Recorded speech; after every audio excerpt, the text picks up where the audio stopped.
Hello दोस्तों, नमस्कार। राज online classes में आपका हार्दिक स्वागत है।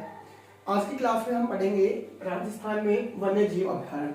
सबसे पहले हम बात करते हैं शुद्ध या अशुद्धि में भी अभ्यारण्य को कई बार पूछा जाता है। अभयारण्य शुद्ध होगा इस प्रकार से अभयारण्य। कई बार आधा भय होता है और यह होता है, ये नहीं होगा। देखिए, सबसे पहले शब्द की अगर बात करें तो अभय एक होगा, शब्द अभय होगा प्लस अरण्य, अभय प्लस अरण्य। अभय को हम बात करें तो ए प्लस भय और प्लस क्या आ गया अरण्य। देखिए, ए यानी नहीं, ए यानी नहीं, भय यानी डर और अब अरण्य का मतलब होता है जंगल। अरण्य का अर्थ क्या हुआ? जंगल या वन। अरण्य का अर्थ होगा यहाँ पर जंगल या वन। तो देखिए, अभय प्लस अरण्य यानी नहीं है किसका? डर। कहां पर? जंगल में। तो सीधा सा अभयारण्य का अर्थ हम ले सकते हैं कि वह स्थान जहां बिना डर के वन्य प्राणी अपना जीवन यापन कर सकते हैं, वो क्या कहलाता है? वन्य जीव अभयारण्य। वह स्थान जहां बिना डर के वन्य जीव अपना जीवन यापन कर सकते हैं, अभयारण्य कहलाता है। चलिए, इसके संदर्भ में अगर हम बात करें, अभयारण्य के संदर्भ में सबसे पहले हम बात करें कि स्वतंत्र जो भारत था हमारा, स्वतंत्र भारत में जो संविधान लागू हुआ था 26 जनवरी 1950 को, उस समय हम बात करें तो वन एवं वन्यजीव अभयारण्य को जो रखा गया था संविधान में अगर इनका स्थान हुआ करता था तो अनुच्छेद 47 में हुआ करता था। कहां पर? अनुच्छेद 47 के अंतर्गत वन एवं वन्य जीवों को रखा जाता था स्वतंत्र भारत में। जब हमारे संविधान को लागू किया गया था तो अनुच्छेद 47 में, और इस अनुच्छेद 47 में उल्लेख क्या मिलता था? उल्लेख ये मिलता था कि पर्यावरण संरक्षण का कार्य किया जाएगा, यानी पर्यावरण का प्रावधान था। सिर्फ और सिर्फ किसका प्रावधान था? पर्यावरण का प्रावधान रखा गया था। और कौन से अनुच्छेद में रखा गया था? अनुच्छेद 47 में रखा गया था। लेकिन अगर हम बात करें कि 42वां संविधान संशोधन, और इस समय जो अनुच्छेद 47 में उल्लेख पर्यावरण का प्रावधान था, तो ये राज्य सूची के अंतर्गत आता था। किसमें आता था? राज्य सूची। देखिए, 3 सूचियां होती हैं। एक होती है केंद्र सूची या संघ सूची, जिस पर केंद्र सरकार अपना कानून बनाती है, और एक होती है राज्य सूची या राज्य सरकार, संघ कह सकते हैं, राज्य सरकार के द्वारा जिस पर कानून बनाया जाता है, राज्य सूची। और एक होती है समवर्ती सूची, जिसमें राज्य सरकार और केंद्र सरकार दोनों सरकारें अपने कानून बना सकती हैं। तो वर्तमान समय में अगर हम बात करें कि वन्य जीव अभयारण्य और ये जो हमारे हैं, वर्तमान में वन्य जीव और वनों को रखा गया है समवर्ती सूची में। वर्तमान में कहां रखा गया? इनको समवर्ती सूची में रखा गया है। और समवर्ती सूची की अगर हम बात करें तो समवर्ती सूची में केंद्र प्लस राज्य दोनों को कानून बनाने का अधिकार होता है। देखिए, कब रखा गया था? हम सीधा सा नोट डाल के इसको लिख सकते हैं कि 42वां संविधान संशोधन। कब? 42वां संविधान जो संशोधन हुआ था 1976 में। कब हुआ था? 1976 में हुआ 42वां संविधान संशोधन। और इस 42वें संविधान संशोधन को जो वन एवं वन्यजीव अभयारण्य है, इनको कौन सी सूची में डाल दिया गया? समवर्ती सूची में रखा गया। कौन सी में रखा गया? समवर्ती सूची। और समवर्ती सूची का अर्थ मैंने आपको बताया कि दोनों सरकारें यहाँ पर कानून बना सकती हैं, केंद्र सरकार और राज्य सरकार कानून बना सकती है। सुनिए कैसे? जैसे हमारे राज्य में एक होगी केंद्र सरकार कानून बनाएगी और एक बनाएगी राजस्थान सरकार, यानी राज्य सरकार कानून बनाती है। केंद्र सरकार की अगर हम बात करें तो केंद्र सरकार राज्य में किसके ऊपर कानून बनाती है और राज्य सरकार जो है किसके ऊपर कानून बनाती है? तो केंद्र सरकार यहाँ पर वन्य जीव संरक्षण के क्षेत्र में अगर कार्य करेगी तो एक तो होते हैं राष्ट्रीय उद्यान। नंबर 1, जितने भी राज्यों में राष्ट्रीय उद्यान बनाए जाएंगे वो कौन सी सरकार के द्वारा बनाए जाएंगे? केंद्र सरकार के द्वारा बनाए जाते हैं। नंबर 2, अगर हम बात करें तो बाघ परियोजना। जितनी भी राज्यों में, कहीं भी किसी भी राज्य में बाघ परियोजना अगर बनाई जाती है, बाघ परियोजना को मंजूरी दी जाती है, तो केंद्र सरकार के द्वारा दी जाती है। यानी राज्य सूची के अंतर्गत हमने लिया और केंद्र सरकार का कार्य होगा राष्ट्रीय उद्यान और बाघ परियोजनाएं मंजूरी देना। राज्य सरकार का क्या काम होता है, एक तो वन्य जीव अभ्यारण्य, वन्य जीव अभ्यारण्य जो होंगे अभ्यारण्य, और एक आखेट निषिद्ध क्षेत्र, आखेट निषिद्ध क्षेत्र यानी, और इनके अलावा जो भी संरक्षण के स्थान हैं उनको घोषित कर सकती है कौन है, राज्य सरकार। तो इस प्रकार से हमने देखा दो स्तर पर, केंद्र सरकार और राज्य सरकार। समवर्ती सूची की अगर हम बात करें कि वर्तमान में इसको संविधान में कहां रखा गया है, तो देखिए हम यहाँ पर बात करते हैं राज्य की, किसकी बात करें, राज्य की। जो राज्य के संदर्भ में आता है यानी राज्य जिस पर कानून बनाती है, तो हम संविधान में देख पाते हैं अनुच्छेद 48 क, कहां पर मिलेगा हमें, 48 क, अनुच्छेद 48 क के अंतर्गत वर्तमान में इसका उल्लेख मिल पाता है, जहां पर राज्य सरकार अपना कानून बनाती है। हम बात करें केंद्र सरकार की, कि केंद्र सरकार जैसे कानून बनाती है तो वर्तमान में संविधान में इसका कहां उल्लेख मिलता है, तो बात करेंगे भाग 4, संविधान का भाग 4 है, और संविधान के भाग 4 में जोड़ा गया क, क्या जोड़ा गया क, कौन से संविधान संशोधन के द्वारा, 42वां संविधान संशोधन 1976 में संविधान का जो भाग 4 हुआ करता था जिसमें उल्लेख मिलता है नीति निर्देशक तत्वों का, उसी भाग 4 में क्या जोड़ दिया, क जोड़ दिया गया, और क जोड़कर यहाँ पर मौलिक कर्तव्यों को शामिल किया गया। किसको किया गया, मौलिक कर्तव्य इसमें जोड़े गए हैं। मौलिक कर्तव्यों की अगर हम बात करें तो 42वें संविधान संशोधन के तहत 10 मौलिक कर्तव्यों को जोड़ा गया था। कितने मौलिक कर्तव्य, 10 मौलिक कर्तव्यों को जोड़ा गया था, जिनमें से एक मौलिक कर्तव्य हमारा होता है कि भारत का प्रत्येक नागरिक का ये अधिकार होगा कि वह वनस्पति और वन्य जीवों को सुरक्षा और उसके संवर्धन के लिए कार्य करे। ये भारत के प्रत्येक नागरिक का अधिकार है। प्रत्येक नागरिक को यह सुनिश्चित करना चाहिए कि वह वनस्पति और वन्य जीवों की सुरक्षा और इनके संवर्धन के लिए कार्य करे। ये उल्लेख मिलता है 10 मौलिक कर्तव्यों में से एक मौलिक कर्तव्य ये बताता है हमें, और इनको रखा कहा गया है, भाग 4 क में 10 मौलिक कर्तव्यों को रखा गया है। लेकिन वर्तमान में मौलिक कर्तव्यों की जो संख्या है वो कितनी है, 11 है। एक और मौलिक कर्तव्य इसमें जोड़ा गया था कि प्रत्येक माता पिता का अधिकार होगा कि वह अपनी बच्चे को 6 से 14 वर्ष तक जो आयु है उसको अनिवार्य शिक्षा दिलाएगा। निःशुल्क शिक्षा नहीं आएगा, यहाँ पर क्या आएगा, अनिवार्य शिक्षा। यानी एक और मौलिक कर्तव्य 86वां संविधान संशोधन, 86वां संविधान संशोधन के द्वारा 11वां मौलिक कर्तव्य जोड़ा गया था, और वो क्या था कि प्रत्येक माता पिता का अधिकार है, यानी प्रत्येक माता पिता जो है 6 से 14 वर्ष के बालक को अनिवार्य शिक्षा दिलाएगा।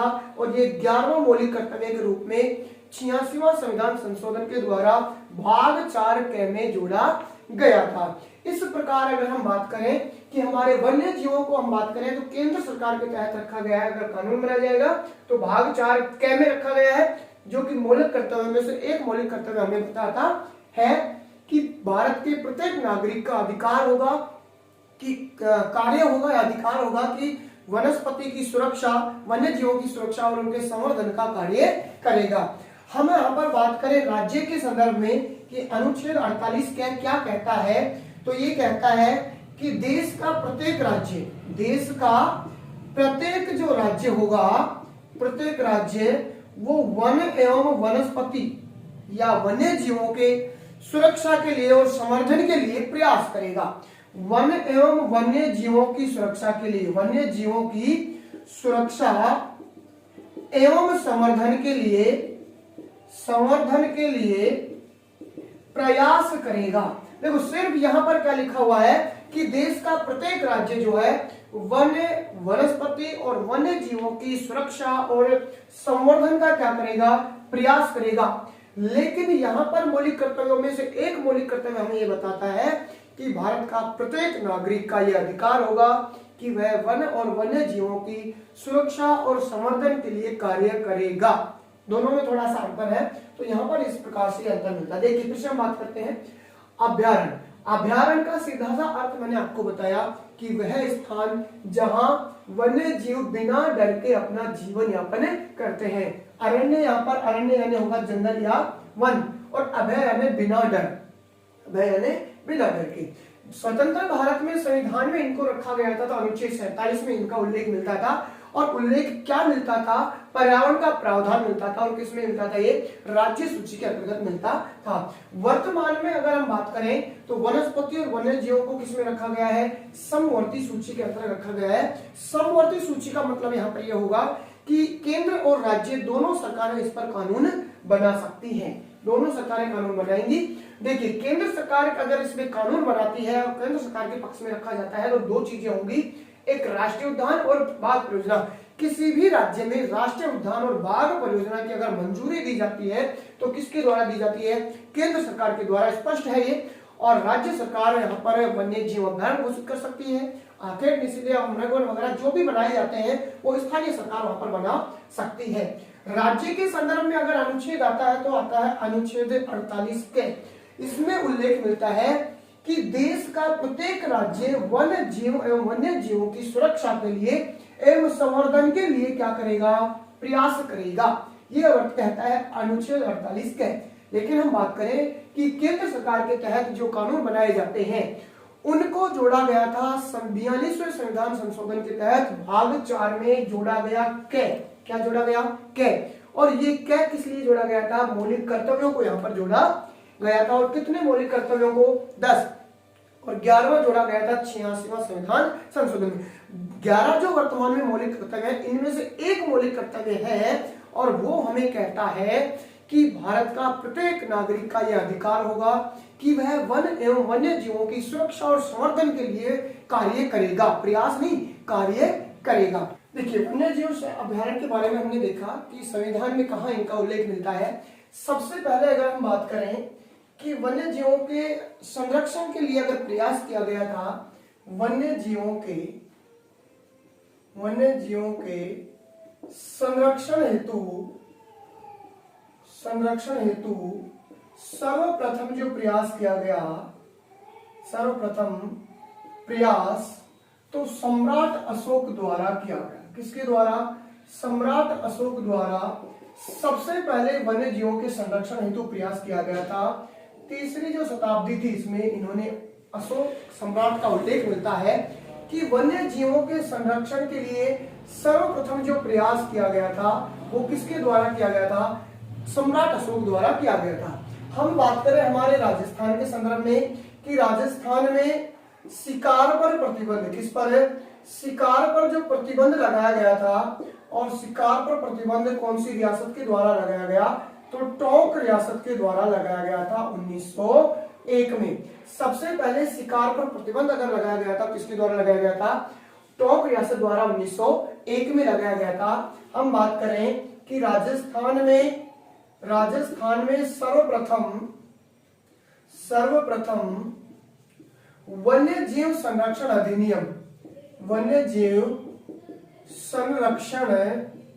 अधिनियम जो बनाया गया था, अधिनियम ये 1912 में बनाया गया था।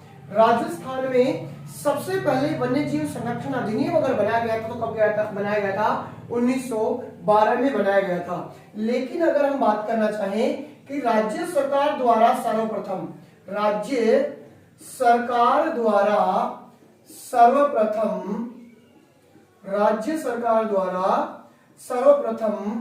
वन्य जीव संरक्षण अधिनियम जो बनाया गया है, ये बनाया गया था 1950 में। राज्य में सबसे पहले अगर बनाया गया 1912 में बनाया गया, और राज्य सरकार द्वारा सर्वप्रथम वन्य जीव अधिनियम बनाया गया तो 1950 में बनाया गया था। हम हमारे राजस्थान की बात करें कि राजस्थान में वन्य जीवों के क्षेत्र में महत्वपूर्ण जो कार्य किया गया, महत्वपूर्ण कार्य वो 1955 में किया गया। यानी राजस्थान में वन्य जीवों के संरक्षण हेतु महत्वपूर्ण जो प्रयास किया गया था, महत्वपूर्ण कार्य किया गया था, वो कब किया गया? 1955 में किया गया। और क्या किया गया था कि बहुत सारे स्थल ऐसे थे जिनको संरक्षण स्थल घोषित कर दिया गया था। क्या किया गया था? संरक्षण स्थल घोषित किया गया। कब? 1955 में। हमारे राजस्थान में पहला प्रयास था कि एक महत्वपूर्ण कदम वन्य जीवों के क्षेत्र में रखा गया था और संरक्षण स्थल यहाँ पर घोषित किए गए थे। देखो किस किस को किया गया था, जैसे रणथंभौर है, रणथंभौर कहां पर है, ये सवाई माधोपुर में, नंबर 1 बात करें तो। इसके बाद में हम बात करें वन विहार कहां पर है, वन विहार है धौलपुर में, वन विहार कहां पर है, ये धौलपुर में है, वन विहार धौलपुर में। इसके बाद में अगर हम बात करें तो एक आता है सरिस्का अलवर, कहां पर आएगा, सरिस्का अलवर। और इनकी जगह जैसे कैला देवी है, कैला देवी है, और कैला देवी कहां पर है, करौली। यानी इस प्रकार से कुछ संरक्षण जो स्थल थे इनको संरक्षण स्थल घोषित कर दिया गया था राज्य सरकार द्वारा 1955 में। अगर हम बात करें यहाँ पर कि भारत सरकार द्वारा कब, भारत सरकार द्वारा वन्य जीव संरक्षण अधिनियम पारित किया गया था। भारत सरकार द्वारा वन्य जीव संरक्षण अधिनियम बनाया गया। और ये अधिनियम कब बनाया गया, 1972 में बनाया गया। भारत सरकार द्वारा वन संरक्षण अधिनियम बनाया गया 1972 में। इसकी अगर हम बात करें तो इस अधिनियम को भारत सरकार ने लागू किया था। भारत सरकार ने इसको लागू किया 9 सितंबर 1972 को। यानी भारत में तो कब लागू हो गया, ये 9 सितंबर 1972 को ही भारत सरकार द्वारा इसको लागू कर दिया गया था। हम बात करें हमारे राजस्थान में कि राज्य सरकार ने, यानी राजस्थान में राज्य सरकार द्वारा इसको कब लागू किया गया, तो 1 सितंबर 1973 को हमारे राजस्थान में वन्य जीव संरक्षण अधिनियम 1972 को लागू किया गया था। और जैसे ही यहाँ पर राज्य सरकार ने ये लागू किया 1 सितंबर 1973 को, तो ये जो वन संरक्षण स्थल थे इनको 3 श्रेणियों में बांट दिया गया। कितनी श्रेणियों में, 3 श्रेणियों में इनको विभाजित कर दिया गया। पहली बात नंबर 1 करें तो राष्ट्रीय उद्यान, पहली बात क्या करेंगे तो राष्ट्रीय उद्यान। 3 श्रेणियों के अंतर्गत सबसे पहला आएगा राष्ट्रीय उद्यान, नंबर 2 आता है बाघ परियोजना, क्या आएगा, बाघ परियोजना, और तीसरे नंबर पर आता है वन्य जीव अभ्यारण्य। यानी सामान्य जो वन्य जीवों के लिए जो अभ्यारण्य बनाए जाएंगे वो आते हैं नंबर 3 पर। इस प्रकार से 3 श्रेणियों में इनको शामिल कर दिया गया था। देखिए वर्तमान जो स्थिति है हमारे राजस्थान में, वर्तमान स्थिति क्या है हमारे राजस्थान में वन्य जीवों की। तो सबसे पहले मैं बात करूंगा नंबर 1 राष्ट्रीय उद्यान। सबसे पहले बात करूंगा राष्ट्रीय उद्यान। और राष्ट्रीय उद्यान के बारे में अगर हम बात करना चाहें तो हमारे राजस्थान में कितने राष्ट्रीय उद्यान हैं, 3 राष्ट्रीय उद्यान हैं। सबसे पहला नंबर 1 हम बात करें तो रणथंभौर, कौन सा है, रणथंभौर राष्ट्रीय उद्यान है। और इसको 1 नवंबर 1980 को राष्ट्रीय उद्यान का दर्जा दे दिया गया था। और पूछा जाता है कई बार सर्वाधिक क्षेत्रफल वाला राष्ट्रीय उद्यान है तो कौन सा है, रणथंभौर राष्ट्रीय उद्यान है, जिसका क्षेत्रफल 282.03 वर्ग किलोमीटर के लगभग होता है। दूसरा अगर उद्यान है राष्ट्रीय उद्यान तो आता है केवलादेव, कौन सा आता है, केवलादेव घना पक्षी राष्ट्रीय उद्यान। ये कहां पर है, भरतपुर में है, और इसका क्षेत्रफल आता है 28.73 वर्ग किलोमीटर। और क्षेत्रफल की दृष्टि से सबसे छोटा राष्ट्रीय उद्यान है तो कौन सा है, केवलादेव। और केवलादेव को बनाया गया था 26 अगस्त 1981 को राष्ट्रीय उद्यान घोषित किया गया था। तीसरा आता है मुकुंदरा हिल्स, कौन सा आएगा, मुकुंदरा हिल्स जो नेशनल राष्ट्रीय उद्यान है।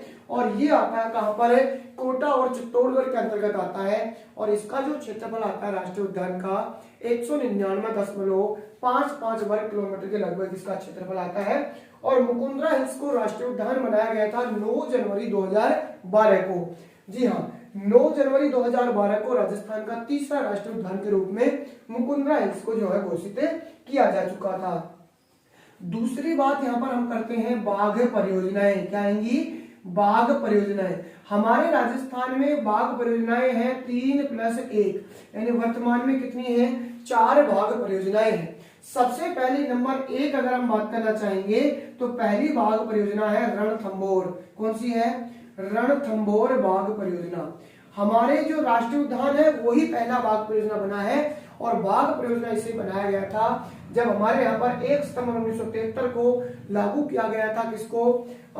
वन्य जीव संरक्षण अधिनियम को। उसी के तहत पहली जो बाघ परियोजना बनाई गई थी यहाँ पर, और 1973-74 में रणथंभौर को बाघ परियोजना के रूप में बना दिया गया था। दूसरी बाघ परियोजना की अगर हम बात करें तो आती है सरिस्का बाघ परियोजना। कौन सी आएगी? सरिस्का बाघ परियोजना। और ये कहां पर है? अलवर में है सरिस्का बाघ परियोजना। और इसकी हम बात करें तो 1978-79 में इसको राजस्थान की दूसरी बाघ परियोजना के रूप में घोषित कर दिया गया था। तीसरी बाघ परियोजना की अगर हम बात करें तो मुकुंदरा हिल्स नेशनल बाघ परियोजना आती है, और इसको बाघ परियोजना तीसरी हमारे राजस्थान की बनाया गया 10 अप्रैल 2013 को राजस्थान की तीसरी बाघ परियोजना के रूप में मुकुंदरा हिल्स नेशनल पार्क। कौन सा? मुकुंदरा हिल्स जो है बाघ परियोजना, इसको बना दिया गया था। नंबर 4 चौथी जो बात करें हम तो रामगढ़ विषधारी जो है बूंदी में, इसको भी 21 जून 2021 को राजस्थान की चौथी बाघ परियोजना के रूप में जो है मंजूरी मिल चुकी है। तो चौथी परियोजना होगी रामगढ़ विषधारी। रामगढ़ विषधारी जो है, और ये पड़ता है कहां पर? बूंदी में, और इसको राजस्थान की चौथी बाघ परियोजना के रूप में जो है घोषित किया जा चुका है। चलिए, और अगर हम बात करें राजस्थान में वन्य मृगवन, राजस्थान में हम बात करें तो मृग जो वन है राजस्थान में वर्तमान में 7 मृगवन है। कितने हैं? 7। देखिए, ये हमारा इस प्रकार से प्यारा सा सुंदर सा क्या है? ये राजस्थान। ठीक है, राजस्थान है ये इस प्रकार से। और इसमें मृगवन की अगर हम बात करें तो 7 मृगवन है। सीधा सा हमारा एक जिला आता है यहाँ पर जयपुर जिला। कौन सा जिला? जयपुर। और जयपुर में 2 आदमी रहते हैं। एक आदमी का नाम है अशोक और दूसरे आदमी का नाम है संजय। जयपुर में कितने आदमी हैं? 2 आदमी हैं। पहला आदमी अशोक और दूसरा संजय। इसके बाद में अगर हम बात करें तो ये आता है यहाँ पर जोधपुर, और जोधपुर में 2 महिलाओं को याद कर लीजिए। एक महिला का नाम है अमृता देवी जो बहुत प्रसिद्ध है, और दूसरी है यहाँ पर माचिया। दूसरी महिला का नाम क्या है? माचिया। इसके बाद में अगर हम बात करें तो यहाँ पर हमारा जिला आता है चित्तौड़गढ़। तो सीधा सा याद कर ले, जिला कौन सा? यहाँ पर चित्तौड़गढ़। और इसके बाद में अगर हम बात करें तो यहाँ अजमेर है, और अजमेर में मेला भरता है किसका? पुष्कर का। किसका मेला भरता है? पुष्कर का। और अगर हम बात करें कि हमारे राजस्थान में सबसे ज्यादा सज्जन आदमी मिलते हैं तो कहाँ मिलते हैं? उदयपुर में। सज्जन आदमी कहाँ मिलेंगे? उदयपुर में सबसे ज्यादा सज्जन मिलते हैं। तो याद रखना, उदयपुर में सज्जन सबसे ज्यादा मिलते हैं।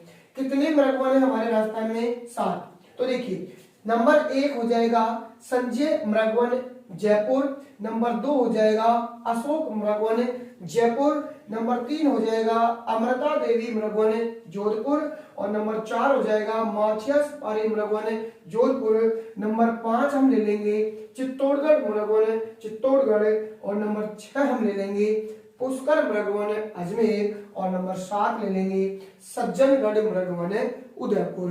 तो आप सीधा सा याद रख सकते हैं कि संजय और अशोक जयपुर के हैं, अमृता और माचिया जोधपुर की है, चित्तौड़गढ़ जिला चित्तौड़गढ़ के यहाँ पर पड़ता है, पुष्कर में मेला भरता है, पुष्कर अजमेर में मेला भरता है, और सज्जन आदमी कहाँ होते हैं? उदयपुर में। इसके बाद में अगर हम बात करें कि हमारे राजस्थान में जो जंतुआलय है, राजस्थान में जंतुआलय, वैसे जंतुआलय वर्तमान में 5 हैं, लेकिन इनमें से एक बीकानेर जंतुआलय को क्या कर दिया गया? बंद कर दिया गया है। तो वर्तमान में संचालित कितने होंगे? 4 जंतुआलय हैं।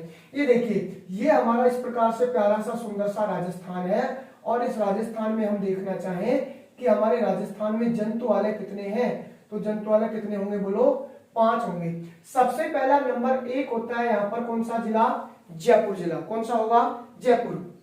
2 नंबर की अगर हम बात करें तो यहाँ पर जिला आता है कौन सा? बोलो, उदयपुर। कौन सा आता है? उदयपुर। नंबर 3 की अगर हम बात करें तो तीसरा यहाँ पर आता है कौन सा? बोलो, इसको बात करेंगे हम बीकानेर। कौन सा आएगा तीसरा? बीकानेर। नंबर 4 की अगर हम बात करें तो यहाँ पर जिला आता है कौन सा? जोधपुर। कौन सा? जोधपुर। और यहाँ पर सोया हुआ जिला भी हम जिसको कहते हैं वो जिला आता है कौन सा? कोटा। तो ये हो जाएगा नंबर 5। नंबर 3 पे हमने देखा बीकानेर, और इसको तो वर्तमान में क्या कर दिया गया है? बंद कर दिया गया है। क्या कर दिया गया है? बंद। फिर से देखो एक बार, सबसे पहले हमने देखा number 1 Jaipur, number 2 Udaipur, number 3 Bikaner, number 4 Jodhpur और नंबर 5 कोटा। सबसे पहले जयपुर को नंबर 1 दिया हमने 1876 में। यहाँ पर जो है राजस्थान का पहला जंतुआलय स्थापित कर दिया गया था। दूसरा जंतुआलय उदयपुर को बनाया गया और 1878 में बनाया गया। कब बनाया गया? 1878 में। तीसरा जंतुआलय बीकानेर को बनाया गया 1922 में। कब बनाया गया? 1922 में बनाया गया। और चौथा जंतुआलय जयपुर को बनाया गया 1936 में। कब बनाया गया? 1936 में। और पांचवा जंतुआलय या कह सकते हैं नवीनतम जंतुआलय है ये, और 1954 में जो है इसको जंतुआलय के रूप में बनाया गया था। हमारे राजस्थान में ये क्या है? 5 जंतुआलय है। चलिए और थोड़ा सा हम बात करें तो हमारे राजस्थान में हम बात कर सकते हैं जो आर्द्र भूमि केंद्र है। आर्द्र भूमि केंद्र, या तो यूं कह दीजिए कि नम भूमि केंद्र या आर्द्र भूमि केंद्र या रामसर साइट या वेटलैंड भूमि। रामसर साइट, आर्द्र भूमि केंद्र, वेटलैंड भूमि या नम भूमि केंद्र।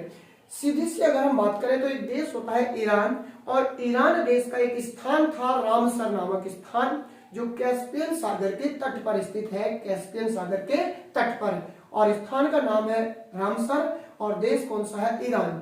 वहां पर एक 2 फरवरी 1971 को, कब? 2 फरवरी और 1971 को एक सम्मेलन जो है किया गया था। और सम्मेलन क्यों किया गया था? कि जो दलदली भूमि है यानी आर्द्र भूमि है, नम भूमि है, ये लगातार कम होती जा रही थी और तापमान में वृद्धि होती जा रही थी। इसलिए वहां पर एक सम्मेलन का आयोजित किया गया था रामसर नामक स्थान पर 2 फरवरी 1971 को, और वहां पर रामसर पर इस पर साइन कर दिए गए थे, हस्ताक्षर किए गए थे। इसलिए 2 फरवरी को हम मनाते हैं आर्द्र भूमि दिवस के रूप में। किसके रूप में? आर्द्र भूमि दिवस के रूप में मनाई जाती है। किसके रूप में? कौन है? 2 फरवरी को। हाँ, हम बात करें यहाँ पर कि हमारे राजस्थान में आर्द्र भूमि केंद्र है कितने? 2 है। आर्द्र भूमि केंद्र हमारे राजस्थान में कितने हैं? 2। सबसे पहला आर्द्र भूमि केंद्र बना था नंबर 1 केवलादेव। कौन सा बना? केवलादेव बना था, और इसको बनाया गया था 1 अक्टूबर 1981 में। 1 अक्टूबर 1981 में केवलादेव को आर्द्र भूमि केंद्र घोषित किया जा चुका था। भारत का सबसे पहला चिल्का झील उड़ीसा को 1 अक्टूबर 1981 को ही घोषित किया था, और इसी के साथ पहला हमारे राजस्थान का केवलादेव को 1 अक्टूबर 1981 को घोषित किया जा चुका था। दूसरा जो केंद्र हमारे यहाँ पर बनाया गया वो सांभर झील को बनाया गया। किसको बनाया गया? सांभर झील। और सांभर झील जो है ये राजस्थान का दूसरा आर्द्र भूमि या नम भूमि या रामसर साइट है, और इसको घोषित किया गया था 23 मार्च 1990। 23 मार्च 1990 को राजस्थान के दूसरा जो है आर्द्र भूमि सांभर झील को बनाया गया था। इस प्रकार से और अधिक जानकारी के लिए आगे हम बढ़ेंगे अगले वीडियो में। आज यहीं तक, धन्यवाद।